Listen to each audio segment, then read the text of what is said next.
Hey everyone, and welcome back to another episode of Meep Meep Nation. We're coming after the UTSA's first win, bowl game win against Marshall, 35-17 in the Frisco Bowl.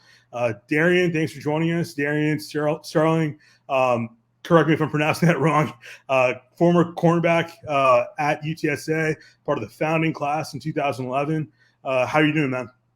Yeah, I'm doing great, man. Happy to be here. Happy to work with you guys. You guys do a lot of great work. 100%. Thank you. David, how you doing, man? How was the trip to Frisco? Doing good, man. It was a lot of fun. It was cool, good atmosphere. We had a lot of people there to come out and support, so it was a lot of fun. We had a good time. Dude, that I was watching on the stream, and like the UTSA side was so full, and then Marshall, it was just like maybe a dozen people. Yeah, it was a lot of fun. We had a lot of UTSA people there, which was really cool. I think it was fun to have a lot of people make that trip and be able to come out and watch our guys play one last time. Yeah. So UTSA first bowl game win. First quarter looked pretty tight. Interceptions was looking almost like we weren't prepared, almost like a little bit of a flashback from the Tulane game. But after that second quarter, it looked like Owen really got his confidence back, and we really started to make plays. Defense really carried that game, absolutely held it down. What are your thoughts on the game? I'll start with Darrien. Darrien, what are your thoughts on the game? Yeah, I think it took us a little bit to settle in. Like I can tell you this: when the game first started, some people could see my tweets. I was thinking that we were doing what we've always do, and that is sort of not show up in some of these big bowl games, right? And not play the style of football that we like to play. But as Owen started to settle down a little bit, I think the team started getting behind him. I will give credit to the offensive coordinator. I thought that once he threw those 2 interceptions, some of those play action rollouts were really good to just get him some easy passes that can kind of get him going and get a rhythm going. And I thought once he got a rhythm, the offense got a rhythm. The defense did a really good job. It took them a little bit to settle in as well because the offense put them in some bad positions. But I just think overall, once we got going, we really turned up the heat and knocked them out. And I'll say this: you can also kind of chalk some of the slow start up to they hadn't played ball in a couple weeks, right? They've been practicing over and over, and sometimes some guys are leaving. There's a lot of stuff in the news and those type of things. And once you get out of that weekly consistent, going out there, getting ready for games, and actually playing in games, it can take you a little bit to get in the rhythm. And I think that's what we saw. But overall, just proud of the guys. 100%, David. Yeah, I think coming out, I think it's hard. It was Owen's, first or second start. So I think coming out for a young quarterback, it's not going to be easy to settle in. And I think Marshall at the beginning of the game did a really good job of putting the pressure on him to make plays. And I don't think they were completely ready for that. And so I think once they kind of realized what Marshall was doing and they were able to get Owen some easy passes and easy gains, I think it puts confidence in him to say, okay, I can do this. And then that opens up the whole offense because I think once you get one part going, they start defending that, and then you have a whole new part of the offense that you can implement. And I think once they were able to implement both parts, I think it just kind of set them on cruise control for the rest of the game. 100%. And how about Traylor keeping the lid on Frank Harris not playing? I think like for the past 3-4 weeks, everyone assumed that he was going to be in the game, and apparently, from the get-go, he wasn't going to be playing, and I'm sure that obviously messed up Marshall's whole strategy. How much, I guess, do you think that might have affected the play calling on Marshall's defensive front? I guess I'll go. I think that obviously with Frank Harris not being in the lineup, it allows their defense to sort of play man on both sides because they're not going to expect Owen McCown to throw perfect passes. They're going to heat him up and blitz him a little bit, put him under pressure, try to rattle him. And we've seen some of that in those first couple of drives, right? So I feel like it definitely impacted the play calling. Obviously, UTSA coming out there trying to figure out how are we going to move the ball against that defense, because that defense was good coming into that game, right? They didn't have a good performance just because we had our backup quarterback in, right? We had a freshman in, but they are a good defense, right? So I also think it took our coordinator some time to also understand what is going to be effective for McCown as a quarterback. So he has to also adjust his play calling due to the skill set that he has at quarterback, right? McCown likes to throw. He has zip on his passes. Frank is more of a finesse thrower, that sort of thing. Frank is going to trust certain receivers. McCown may trust everybody because he's used to throwing to the second string guys and stuff like that. It just takes a coordinator some time to adjust to some of that type of stuff. And I think that's what we've seen. And that once we figured out the defense, we were able to move the ball against them. So that's off to him. Dave? Yeah, I think, as a young quarterback, you really only see him in practice. You saw him in one half against Tennessee, which is it's hard to say, hey, this is what we're going to get.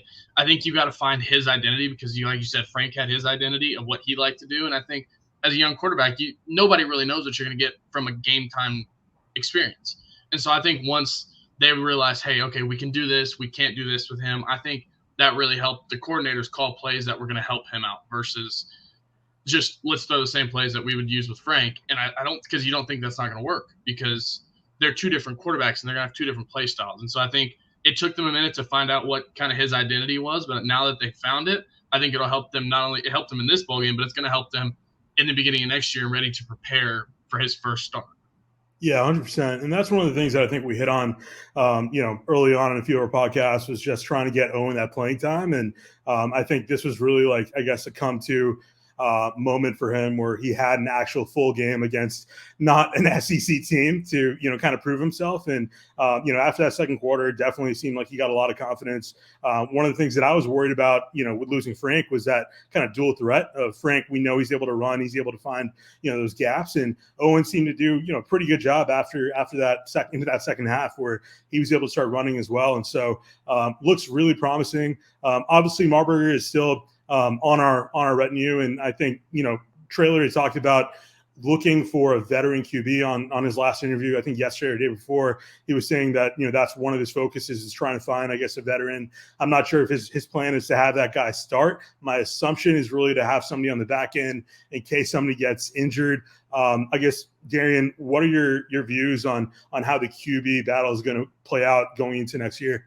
I think it's going to be open, honestly. I think whenever he says he's going to go get a veteran quarterback, I think that whoever he goes to get, that guy's going to come in and compete for a starting job. I think I encourage us to go out and bring guys in for them to compete for that position.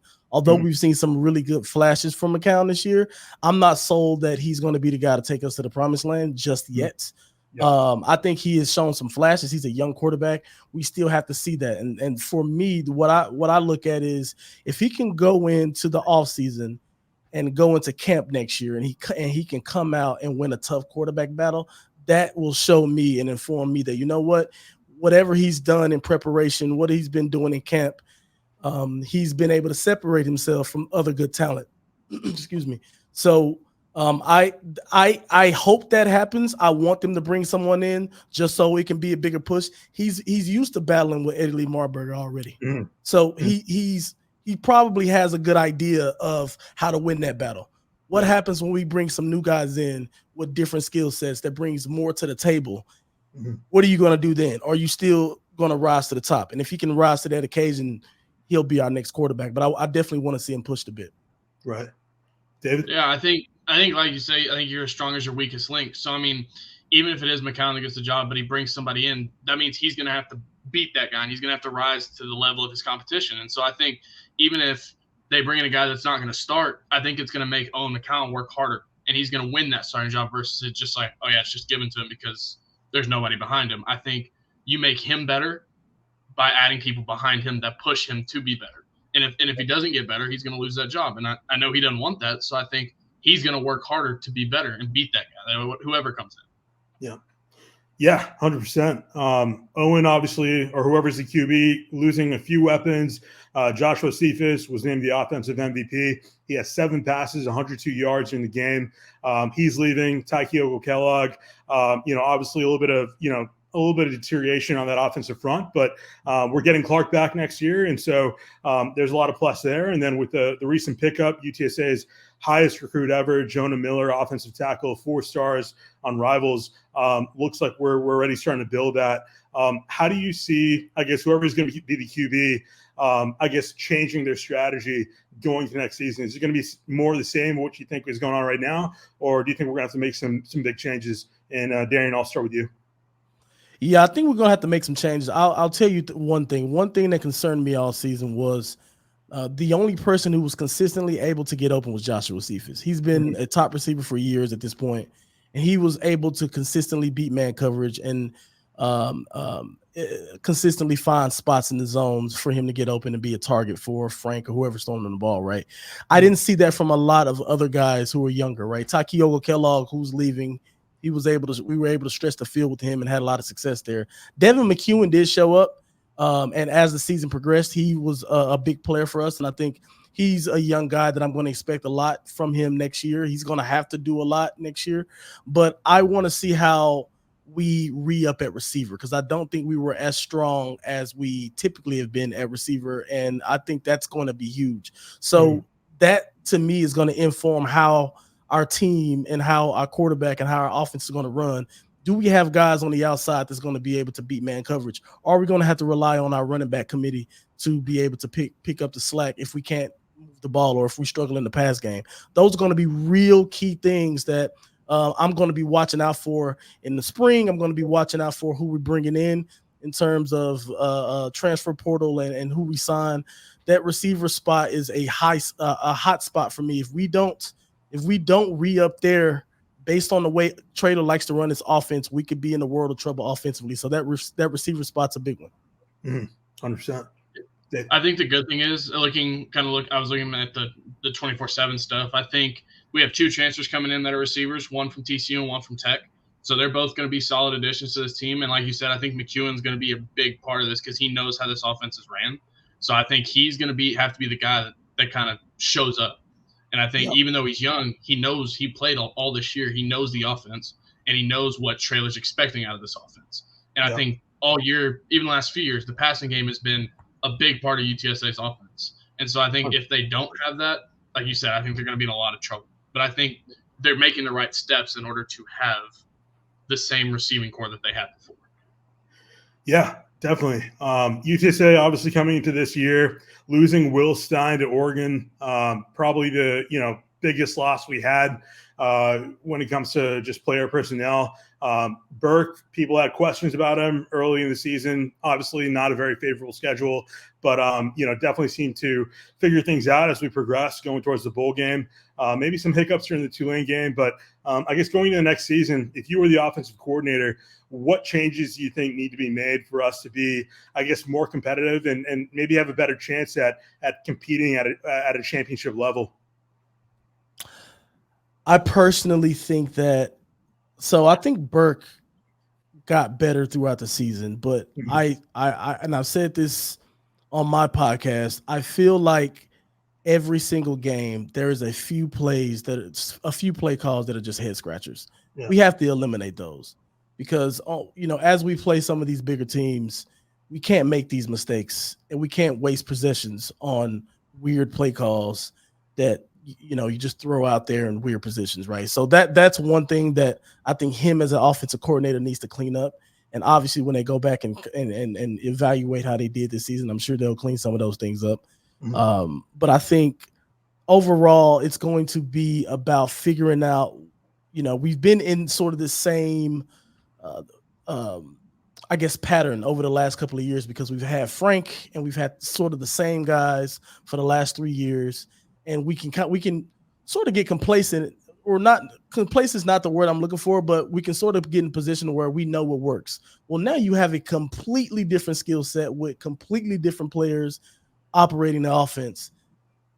Are we going to make the adjustments to our player strengths, or are we going to try to implement the same offense and just plug new guys in it?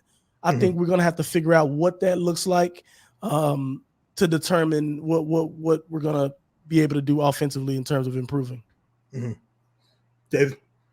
I mean, I think the biggest thing that I noticed this year was it seemed like a lot of times we got off to slow starts. Even if we did end up winning, we kind of got off. The starts that we had were like, well, what's going on here? Like we have like 3 straight 3-and-outs or whatever it was. Like it was just kind of like, whoa, let's slow down real quick and then let's restart. I think you got to get rid of that. To compete against the good teams, you can't have those slow starts. Wasting possessions is just going to cause you more harm in the end. And so I think that's going to be the biggest thing that I saw this year that we're going to have to work on is just coming out the gate firing, ready to score versus trying to feel the other team out. And then I think when you play defensive, you're going to have more mistakes. And I think we have to come out attacking next year at the beginning of every game versus trying to see what the other team's doing and then adapt to that. Definitely. UTSA announced 14 early signings on Wednesday, and I think we added a couple more. Right now, we're third in the conference as far as average recruit rating goes, and obviously getting Jonah Miller, 4 stars, highest recruit ever for UTSA, helps with that. What are y'all's thoughts on our recruiting class coming into next year? Trailer definitely mentioned put a lot of emphasis on development as opposed to, I guess, simply seeking stars. And I think there were a few ESPN announcers who were talking about how, if a player were to, I guess, go to a G5, sometimes that actually hurts their rankings or their ratings. So it seems a little bit maybe, arbitrary when it comes to just pure stars go. But UTSA, not a bad signing class going into next season. Darrien, is this something that you kind of expected us to be going to next season, especially, I guess, because we didn't play in a championship, or maybe were you hoping for something better or worse? Yeah. So I think you made a point about how the star system is it's arbitrary and it's subjective based on who's the one clicking the button in the computer. That's really what it is, right? And I am really big, and this is due to personal experience, but I'm really big on these stars mean nothing when they step on campus. Mm-hmm. You have 5 stars who go to schools and they flame out just as much as 2 stars or 3 stars, right? So what I look at whenever we look at a recruiting class is, did we address the positions where we're weak? Did we address the positions where we lost guys? Based on what we're bringing in, I think we have. I think David makes some great points earlier about filling out that receiving core. We brought in a lot of offensive linemen, which is huge. So I think we're touching the proper areas. I personally don't get into the stars. I don't care what people's ranking says. What happens, the rankings mean nothing when these guys step on the field, step into UTSA, go through our program, get developed, and then get on the field. That's when it means something. So a lot of what, developing players is something that the program is going to, if the program, I don't care how many stars you have, if you go into a program, if you can't develop there, you're not going to be able to get on the field to even show that you're whatever star you are, right? So my biggest thing is we're addressing the areas that we need to address. I think one guy I want to highlight was Elijah Newell. I like that signing because he plays a very specific position. And he plays dog. If you look at the tape on him, he plays the dog safety. He's not playing a real high safety. And if you think about who played that for us, which this guy did both. But if you look at Rashad Wisdom's position, he played close to the line a lot. He was in the box a lot. Sometimes, they roll him down a lot for run support. This guy, Elijah Mitchell, plays that position really well. So, I don't know how great he's going to be, but I just like the way we are trying to reload because we're addressing specific areas, and that's what's important to me. Mm-hmm. Yeah, I think it's like Darrien said. I think the biggest thing that we needed to address was O-line, because I think that was going to be the biggest question going into next year on top of our receiver core is what are we going to have at O-line? So I think they addressed a lot of those needs with their recruits. They brought in a lot of guys that are going to play the offensive line. So I think that was really big for us to say, hey, we know what we need, and they went out and got it. I don't think they really missed on anything. I think they did really well, and I think it's going to end up being really good for them going into spring camp and stuff like that. Yep. Yeah, just posted the 2024 UTSA football schedule. Seems a pretty doable schedule. We open up with Kennesaw State, the Owls. I'm not too familiar with their team, but from what I've seen, at least, I think we shouldn't have too many problems. Texas State right now, I think, has the highest ranked, at least, recruiting class in the G5, but obviously that is really irrelevant when you're talking about a season that's just coming up. Then after that, Texas Longhorns, DKR. Beyond that, it seems like a really doable schedule. I think the only new teams that we're really facing are going to be Tulsa, and Tulsa seems to have a down year. We'll probably continue going into next year, and then also the Huskies will be a team that will play as well in the out of conference schedule, and then Army, who we've historically had a lot of trouble with in the Alamo Dome for whatever reason. They're just able to, I don't know, tap into the energy or something, but we'll be playing in West Point, and I was talking to David before, but it definitely seems like we play better in West Point against Army than we do when we're playing them at home. How do you guys see next year's schedule, especially with the new playoff format and all? I don't want to jump the gun and say, hey, we're going to be the premier G5 team to get that picked. But how do you guys see next year's schedule, given what you saw so far, given what you saw, especially during the bowl game with the new QB and everything like that? How do you see next year's schedule going? Do you think we regress a bit, meet current expectations, or maybe exceed? I hope we exceed, but it's going to be really difficult to make a determination either way, just because there's just so many unknowns around the program. Yeah. It's we anytime you go through a big quarterback change, especially losing a guy like Frank Harris, you never know what your team's going to look like on week one, to be completely honest. Yeah. Now, as I look at some of these teams and I look at the schedule, I think the schedule is favorable to us if we can maintain some of the level that we've been operating for the last 3 years. So let's say even if we have a little bit of a drop off, I still think the schedule is good for us. But like Memphis coming onto the schedule is a big one as well. That's that's a program that's consistent. They're always going to be tough. They're tough out. They always have good seasons. So that's something I'm definitely worried about. Army, man, you bring up Army. I can't stand playing Army. I just got to be honest. The way they play football, it's like the perfect kryptonite for what we want to do. I look at their team, and no disrespect to the Army folks, but they're just nowhere near as talented as us, but they give us hell every single game. And just seeing them on the schedule just sucks. And another thing too, Texas State, like I'm worried about the Texas State game for the first time, if I'm honest. Now, they did just lose their coach to Texas Tech, which I'm not gonna lie, I'm happy about that, because that means they're gonna have a new guy there, and hopefully he stumbles out of the gate. But considering like the hype around what they've done from a recruiting standpoint, and considering that program finally has momentum, like that's seeing them in game 2. They've never beat us in the I-35 rivalry. I'm a little nervous, if I'm honest, mostly from the shit talk that's going to come from folks at Texas State leading up to that game. But I don't know. Those are my thoughts. David?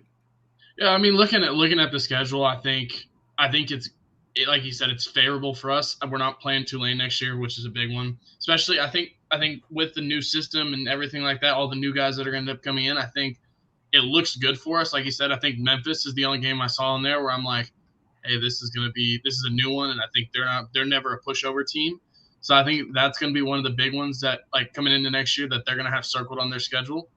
And like you said, I think Texas State, I think that's going to be a really big, like, hey, this is where we stand right now. I think that's going to be, even though it's week 2, I think that's going to be a great measure of where this team's going to go for the rest of the year. Because I think, to me, I saw that with the Houston game this year. I think that, like, there's a game on their schedule that's going to point the direction of where the team's going to go. And I think that game this coming year is going to be that game. Yeah, I think especially with Texas State, I mean, it's going to be an away game. It'll be at Bobcat Stadium. And so we probably won't have, that home field advantage that we're so used to. And then right after that, you're playing freaking Texas right now, who, we know how they're playing. So it could be another kind of rough initial start. But after that, I think, Darrien, like you mentioned, I think it's really just Army, and then Memphis are really the teams that might worry me the most. But beyond that, it looks pretty solid. Army also, it's set to join the AAC in 2024. Commissioner, obviously, he ended up leaving. He's going to be leaving going to next year. So a little bit of a, I guess, a bit of a churn in the AAC conversation, especially when you consider the whole push that was going on for P6. How do you see the AAC playing out against other conferences, especially with the way the whole P5 environment is going on right now? I mean, it's not really even a P5 right now. Like, you've got the Pac-12, which is a Pac-2, and now it's like more of a P4. And we just had recent news that Florida State is going to be going to or is planning on leaving the ACC, and so that, in my opinion at least, is probably going to start to see a domino effect where I think at least over the long term you're going to have this premier 2-league kind of situation. You got the big, and then you've got the SEC, then you got kind of the Big 12, and then everyone else. As far as the AAC goes, how do you guys see these changes playing out? Do you feel like we're in a comfortable position, especially coming from Conference USA? Do you think we're in a good place compared to how we were a couple of years ago? Yeah, I think we're in a good place. The conference realignment stuff is always nuts to me because you just never know. Like for example, with Florida State leaving, it's going to just wreck everything else. Yeah. So I feel people are talking about how much that's going to impact SMU and that and their move and things like that. But I think we're fine. I think we're good where we are. I think that there's going to be plenty of opportunity for us to take advantage of some of these situations. And I'm good with where we are. David? I mean, I think at this point, with the way everything's headed, I think you're headed for a P2. You're going to have the SEC and whatever the Big 10 turns into, and then everyone else is just going to be secondary. Like the Big 12 really isn't going to be the Big 12 anymore, like what it used to be. And I think now Florida State's going to lead the ACC, which I think leaves the door open for like Duke, North Carolina, Miami, all those people to leave. And so I don't know. I think it's going to end up turning into 2 power conferences and then everybody else. Yeah. And so I'm okay with where we're at. I think it gives us a good position to make the college football playoff as that Group of 5 team. And so I don't think UTSA can really complain as to where they're at right now. Yeah. Yeah.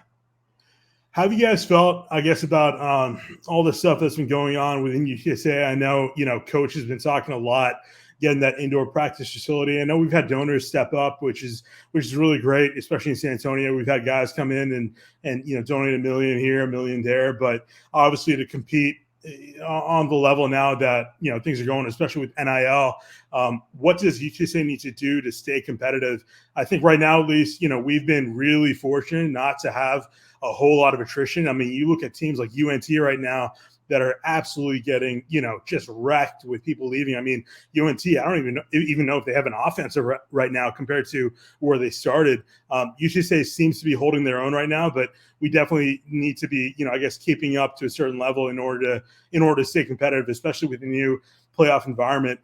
What does UTSA need to do outside of, I guess, trying to get more donors to stay competitive on that level? And I guess really, keep players. I think one of the things that we talked about a lot was just, hey, if you're a top player at UTSA, like we've had NFL scouts on campus pretty much every single week since the preseason started. And so if you're, a top player and you're out there and you're performing, like there's probably a better chance of you getting picked up for a draft or something along those lines than if you were to play maybe second string at a P5.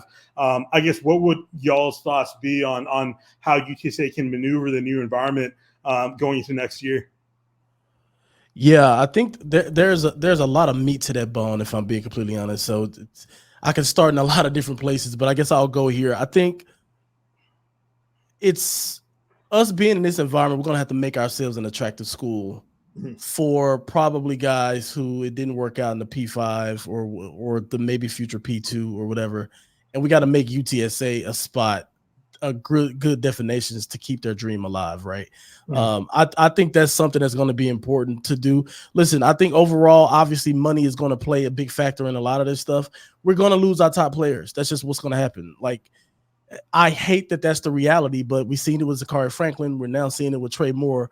Yeah. And Jeremy, I get your I agree with your statement about like the chances of going to the league and you're taking a big risk leaving and going to these other schools, to take the money now.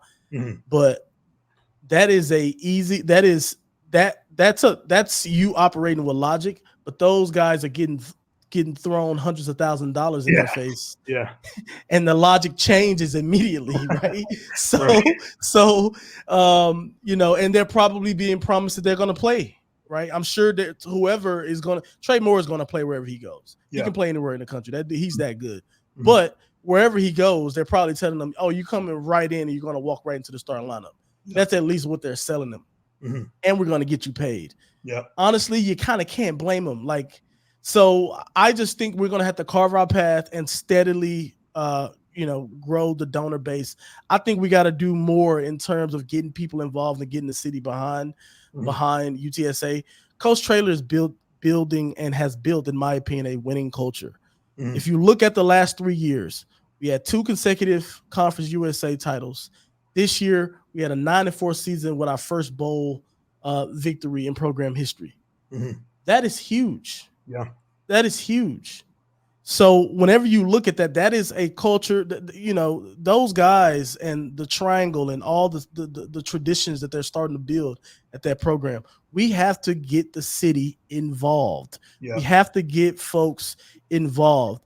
I don't know who the people are around and I've talked to some of the donors about this. They are doing everything that they can possibly do to try to get other donors on board and try to help the front office at UTSA who are trying to raise more money as well. We just have to step up efforts everywhere, or we're going to fall behind. Coach Traylor is correct when he says, hey, if I don't get money, I'm not going to be able to keep a staff. I'm not going to be able to keep guys here.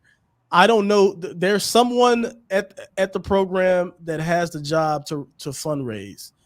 I hate that there's a huge magnifying glass on them, but if we're going to be competitive in this new conference, we have to step up the efforts and we have to meet the new standards because, we're going to fall behind if we don't.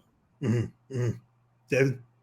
I mean, I think the biggest thing is going to be keeping Traylor. I think he knows how to get things done in the department. I think he knows what he needs. And I think people in Texas know about him and they want to play for him. Like if you look at a lot of our recruits and even transfers, they're from Texas.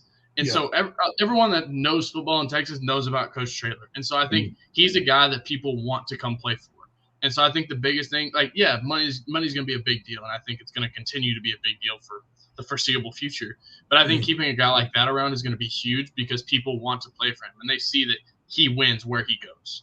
And so I think having him around and him, like I said, I think we've had 4 straight 9-win or better seasons. Mm-hmm. And I think they see that, hey, he knows how to win football games. And now with this new playoff format, they say that, hey, they could possibly be the group of 5 representative in the playoff. And so I think people see that and they want to compete. Everyone wants to compete at the highest level. So making the playoff, you're going to compete against the best of the best in the country. Mm-hmm. And so I think that's going to be the biggest thing for UTSA is keeping him around. Yeah, 100%. And can I go ahead. I just want to piggyback off one thing that David said on the Traylor piece. Traylor is a god in East Texas. I'm from East Texas. I'm from Tyler, Texas. You guys, if you go to East Texas, he is a household name. He was a household name when I was in high school because of all the Gilmer championships that they were winning. Mm-hmm. That dude is that dude. So just wanted to piggyback on your point. Yeah, I guess that kind of goes on my next question is obviously I think this was maybe the most fearful a lot of our fan base was about losing Traylor, especially with the A&M gig coming up. I think, previous years there were rumors that, obviously Texas Tech had come in, they rolled out the red carpet. He turned them down, and some people were saying, that was because McGuire, they were friends, he wanted to give him the job. And Traylor definitely seems to be one of those coaches that is really willing to put his neck out for his staff, which is really rare to see in this industry. And he seems to really care, obviously, about making sure that his staff and the people working under him are taken care of.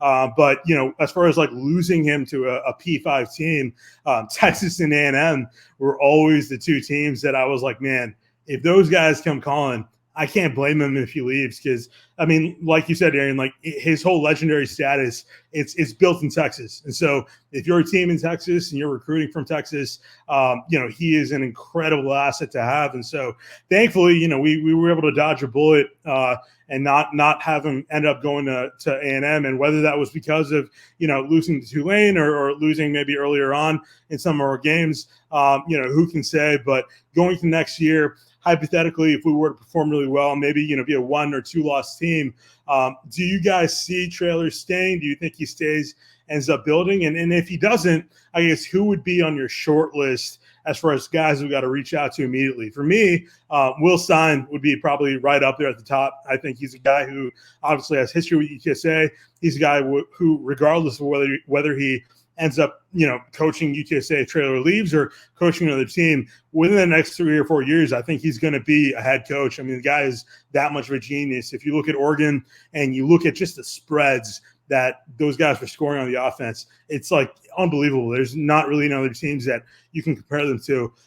How do you guys see Traylor, I guess, his future at UTSA? Do you think he ends up staying next year if we continue to do well? Because I guess with Texas right now, right, they're probably not going to end up, laying off anybody going to next year. And then A&M, after the whole thing that they had with Jimbo, they're paying that guy $500,000 a week or something. So they're probably not going to be too quick to start looking for a new head coach. Do you guys think Traylor is at a high risk of being poached if we perform next year? Absolutely. Like, I'll be honest with you. If he goes next year and we only lose 1 or 2 games next year with a completely new roster, without Frank Harris, without Trey Moores and all the guys, all those seniors, and he comes out and reloads this quick, and we are 1-2 loss team, he's gone. Yeah. There's somebody is going to come for him that's at a school it's going to be an opportunity he can't pass up. I don't think that I'm not going to lie, I'm still kind of perplexed at the Houston interview. Yeah. Because to me, I'm not saying that's a direct lateral move, but I was just like, man, if he leave for Houston, that's I don't know, that was interesting to me. But so anyway, I think that if there's not any drastic changes in terms of getting them the resources they need and things like that, he's the guy that is able to see the inner workings of what's going on in terms of some of the fundraising and things like that.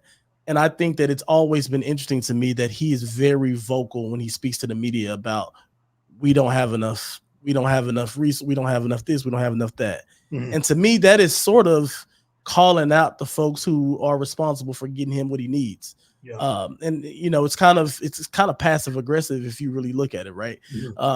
So I think that if some of that stuff don't get cleaned up, then yeah, like he could be a flight risk come into the season if bigger schools come. I can't see him making a lateral move just to like get out and go to a lateral situation. But if one of those big Texas schools or someone else like crazy comes along, I don't know. Yeah, he probably walked. Yeah, I mean, I'm just, I've never played, college football, so I have no idea what the politics are. There were a lot of people that were talking about, hey, obviously his agent definitely seems to be getting a lot of that media attention. So I think more than a lot of other coaches, when Traylor was in the news for interviews, definitely seemed like his name was in the front. And so there were people that were saying, oh, his agent is definitely doing that. And I understand it from a marketing perspective. Like, you're trying to make sure that maybe you're putting a little more pressure on the donors, and it's a cutthroat business. And especially with the way things are going right now as a G5, you've got to be really willing to go out there and I guess push your neck out. But yeah, I think right now, at least, like, we're really fortunate to have him for another year. I was deathly scared about him leaving. I thought, Duke's head coach, no offense to Duke, I was like, if you look at just the pure, I guess, Texas pull that Traylor has, you can't really compare him to anyone else. And so having him stay was a huge plus. But yeah, beyond that, going to next year, as far as UTSA goes, you guys have any closing thoughts as far as the program for football? I just hope that we reload. I think we had a good year, and I think us as fans and supporters of the program has to kind of keep some things in perspective as well. There was a lot of folks who, this is just the stuff I see on Twitter, because UTSA Twitter can be crazy sometimes. I'm sure you guys know. Yeah. But yeah, there was just a lot of folks jumping the gun about like what this season was, like does the bowl game matter and all that type of stuff. And I'm like, guys, we got to keep perspective here. We're not going to have perfect seasons where we just win conference titles every single time. That would be great. Yeah. But we also need to look at from a wider perspective and look at look where the program is now. We actually have expectations to be near the top. Yeah. We can't say that 5-6 years ago, right? Mm-hmm. So like we have a coach here and we have a program, our program status has gotten to this level. Let's not be unrealistic. Let's be realistic about what our team can do. I think a bowl game and like challenging for the conference title every single season is where we are now, and I think that is something that we need to be grateful for. And I'm happy for that. Let's just do what we can to support the team so we can continue to stay at this level. So I'll just say huge shout out to the entire program, because to me, I thought this season was a huge success. Mm-hmm. I thought that bowl victory was freaking huge to break through and knock the door down and finally get that monkey off our back. That to me was a really, really big deal. So I think 3 hugely successful seasons in a row. Now we got to reload with talent. We're finna see all of Jeff Traylor's recruits now. The Frank Wilson recruits are pretty much gone at this particular point in time. So now we're gonna see like what is he all about? Like where are we going forward? And I have a lot of confidence in that. So yeah, I'm gonna be excited to see what we do in the off season, and yeah, I'm looking forward to 2024. You go, David. I mean, I'm excited. I think this will be the first kind of year where we see a completely new team. Like I think the last 3 or 4 years now, we've seen a lot of the same guys. So I think next year is going to be something completely different than nobody's ever seen before. I'm excited. I think it's going to be really fun. I think it's going to be cool to see new guys, new faces. I think each guy's going to have their chance to kind of make a mark on this program, because now a lot of the big names that we had are gone. Like, I mean, it's wide open now to kind of put your stamp on this team. And so I think I'm interested to see who kind of steps up next year and says, hey, I want to be the guy on this team. Yep, 100%. We had a couple questions. One from the homie Miggs on Twitter. Or X, he asks, any coming freshmen with the realistic possibility to start next year? And do you guys have a predicting starting lineup for next year? I think a lot of that's really going to be up in the open. I think it's probably going to be pretty dang close to what we saw during the bowl game, with the exception, obviously, of the guys that are leaving. Darrien, I'll start with you. What are your thoughts on the recruiting class that are coming in as far as freshmen go? Who do you think might be able to start? And do you think, the lineup will look pretty similar to what we have right now? Yeah, starting is going to be difficult because we're going to be we already have a lot of young talent on the team. Yep. If I had to pick, though, I would probably say probably one of the guys on the offensive line. I think that they may have an opportunity to go in and compete for a spot. I do think because of the specific skill set of Elijah Newell, I think he'll have an opportunity to be in a rotation to kind of fill in that void of where Rashad Wisdom was. But it's too early to really tell. Who knows what's going to happen in camp to predict the starting lineup and who will play, but we'll see. Mm-hmm. David? Yeah, I think that new 4-star lineman coming in, Jonah, I think he's going to have a good chance of coming in to start. And I think they got this transfer from TCU that's going to be a wide receiver. I think he's got a good chance to come in and start. And so I think they have a couple of guys coming in that are like, hey, you're more than likely they're going to end up coming in to start. But I think the fun thing about this next camp for them is going to be the competition. Like, guys are going to be competing next semester because everybody's young. And so I think everyone's going to come in hungry and wanting that starting job. And I think it's going to make our team better just because the sheer amount of competition that's going to be had in the next coming spring camp and then fall camp next year. Definitely. Had another question from Raymond Hernandez. He asks, is Eddie Lee Marburger going to stay and compete for starting position, or do you think he'll enter the portal? Obviously, Coach had mentioned a lot of focus on trying to bring at least one veteran QB. Do you think he ends up staying, especially with, I guess, Owen only having really played 2 games? I mean, Tennessee, and then the bowl game. How do you see that playing out? I think he stays. I think, don't get me wrong, McCown he had technically a better season, but like, he's still raw. He's still relatively unproven. He's done some good things, but he has to still go win a job. I don't think the job is won yet. So whenever they do bring guys in, we'll see. Like, his game against Marshall here was okay, and we got going, and I think it's great that we got the win.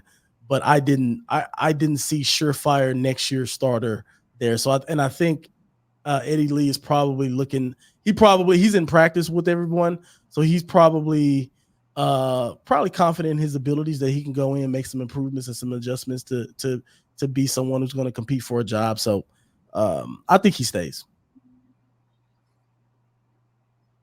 I'm out on this one. No worries.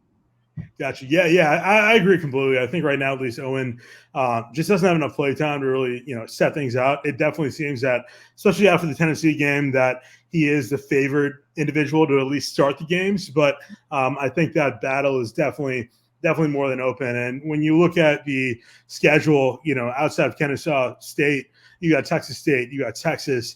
I mean, these are really, really big games. And so I think, by the time we play Army, we should have a really good feel on who's going to start. But that pretty much covers our game coverage and our, I guess, predictions going to next year. Darrien, again, we really appreciate you coming on. Just wanted to give you, I guess, the opportunity to talk about, especially your history with UTSA coming in 2011, coming in at the ground floor. If you wanted to talk a little bit about, what your experience was, when you started at UTSA working under Larry Coker, and how you've seen the program grow. I guess, what are the big changes? Has it been, overwhelmingly positive? Has this been something that, I guess, you saw the program growing towards? Yeah, listen, UTSA was really good to me, man. I met some of my best friends there. I played some good football there. It was an excellent time. The red shirt year, because we all redshirted the first year in 2010, and then we started play in 2011. That was all great. That was just a great time and a great experience. And working with Larry Coker and a lot of the guys we got an opportunity to work with there was great. A lot of the folks that's at that program are still folks that I have relationships with, that I talk with. The director of the media, Cal Stevens, I interned under him, and a guy named Brian, who's not there anymore, but I still talk with them every time I'm around the campus, and I'm still on the email media stuff that I was on whenever I was an intern and stuff like that. So, it's for being such a young program, there's just around the program, everyone's still family. And I think one of the good things when they transitioned, so I'll just be honest, I wasn't a huge Frank Wilson fan. He didn't embrace the alumni and the former players as much as I think we see Traylor does. Traylor has been really good with that. And I think I appreciate the culture that he's brought to UTSA and making sure that we're involved, making sure that everyone is involved is huge. And I'm glad that we were able to take that step, because that's one of the things that we were big on back in the day, is like, hey, we need to build a culture. We need to build a culture. And obviously being there 4 or 5 years, it's just the beginning, right? It's the start. Yeah. You hope that it comes down the line. And I think we're starting to see a lot of that stuff. And I also just look at the facilities and things like that. They were a little slow whenever we first, whenever I was coming in, they were selling a lot of these big facilities to me. Yeah. This will be built your 3rd and 4th year and stuff like that. We're just now seeing the race facility and stuff like that. You guys just don't know. They were selling that. It's like, this is like this 7-year plan. And like in year 4 or 5, when your senior year, you're going to have all this stuff. So they didn't land on some of their targets, but I'm glad that we have it. So, and I'm glad the program is where it's at. And it's been great to see. And that's why I have so much pride, man. It's been awesome to see it from the ground up to where it's at now. It's just great. Awesome. Yeah, and Darrien, I know you're doing a really great job with Road Runner's Unfiltered. Really great podcast. You guys can definitely tag in if you want to give a shout out where people can follow you, whether that's Facebook, Twitter. Yeah, for sure. You can follow my personal account on Twitter, at star underscore low. But mostly for UTSA, I'm at RR underscore unfiltered. And then subscribe on YouTube to my sports. It's where it's the new home of Road Runners Unfiltered. I took it off the audio platforms because I wanted to bring folks to YouTube because that's where my content's going to be. That's Darrien. Darrien. It's at Darrien Starling, and my page is Darrien the Sports Savant. You can follow my content there. So yeah, thank you guys for having me on, man. This was a blast. You guys do a lot of great work, and keep it up, man. I appreciate what you guys do. It's awesome. Yeah, man. No, it's been really cool. I mean, when I started UTSA freshman back in 2012, 2013, like, new program, and just seeing, I think, a lot of the fan support. I mean, a lot of times you'll see, especially AAC teams and obviously CUSA teams, like guys like Rice or Temple, where there's barely any kind of coverage going on as far as like fan support, podcasts, things like that. And so I think UTSA has done a really, really great job. The fans and former players have done a super, super job at just sort of like building that culture and really reinvesting and growing the team. I think, the team that really stuck out to me in the AAC when we left CUSA was ECU. ECU, absolutely phenomenal fan base. I mean, those guys have got all these podcasts, all these coverages, and I think UTSA is well on the way to becoming sort of that premier G5 league as far as support goes. And Darrien, as you mentioned, obviously there's going to be drama that happens within the fan base every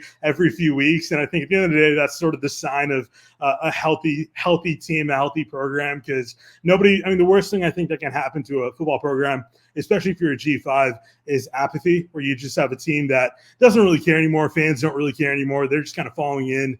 And I think UTSA is just in a really good place where we have a really dedicated fan base that's growing. And San Antonio, we still have to unlock that. There's so much potential there. 7th largest city, in the nation. And I think the day we unlock that, the day we really start to get the backing of the city, is the day this program really takes off. And I think, if there was any G5 team to really have that opportunity to compete at the highest levels, it would be us as far as long-term goes. But really appreciate you having on. David, how was your trip to Frisco? You and Caleb obviously were in the stands. Looked really great on TV. I mean, I was looking at the Marshall side, maybe a couple dozen people, but the moment the camera panned over to the UTSA side, it was absolutely packed. Yeah, our fans are awesome, man. We travel really well. I think even at games that aren't even in Texas, we travel really well, and our fan base is just amazing. And every time we go to an away game, you're going to hear us. I say 90% of the games you have that are away where they have TV coverage, you can hear our fans. Yep. And I think our team really likes that. They really embrace the fact of our fan base is dedicated to watch them play football, and I think that helps them out at away games because they're like, hey, we got people here to come watch us. Let's play for them. Yeah. It was so much fun. It's a great environment. I think it's always fun to watch our boys play football, and it was even nicer to come out with a win. Yeah, 100%. Well, that pretty much wraps up our new episode. This will be our last episode really focused on football. Moving forward, we'll try to focus more on other sports, and we'll also try to get some other insider opinions, whether it's other podcasters or maybe ESPN or other broadcast coverage personnel. Try to get some interviews in here, but good year, good solid year, despite a rough start, and we look forward to seeing you guys falling in next year.